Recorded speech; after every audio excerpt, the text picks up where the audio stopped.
قال رسول الله صلى الله عليه وسلم: إن لله ملائكة يطوفون في الطرق يلتمسون أهل الذكر، فإذا وجدوا قوما يذكرون الله تنادوا: هلموا إلى حاجتكم.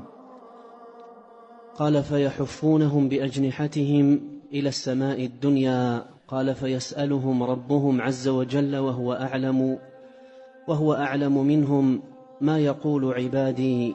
قال: يقولون: يسبحونك ويكبرونك ويحمدونك ويمجدونك.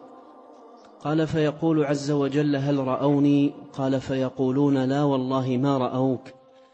قال: فيقول: كيف لو رأوني؟ قال: يقولون: لو رأوك كانوا أشد لك عبادة وأشد لك تمجيدا وأكثر لك تسبيحا. قال: فيقول: فما يسألوني؟ قال: يسألونك الجنة.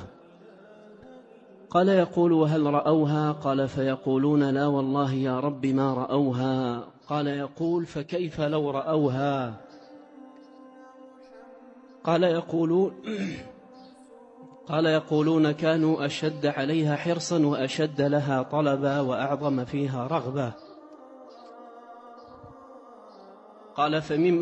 قال: فمما يتعوذون؟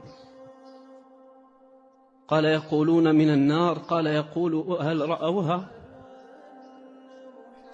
قال: فيقولون: لا والله يا رب ما رأوها. قال: يقول: فكيف لو رأوها؟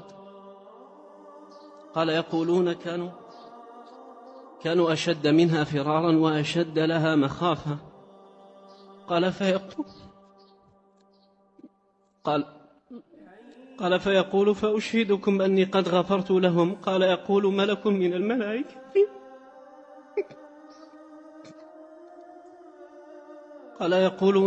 الملائكة فيهم فلان ليس منهم إنما جاء لحاجة. قال: فيقول الله تعالى: هم الجلساء لا يشقى بهم جلسون.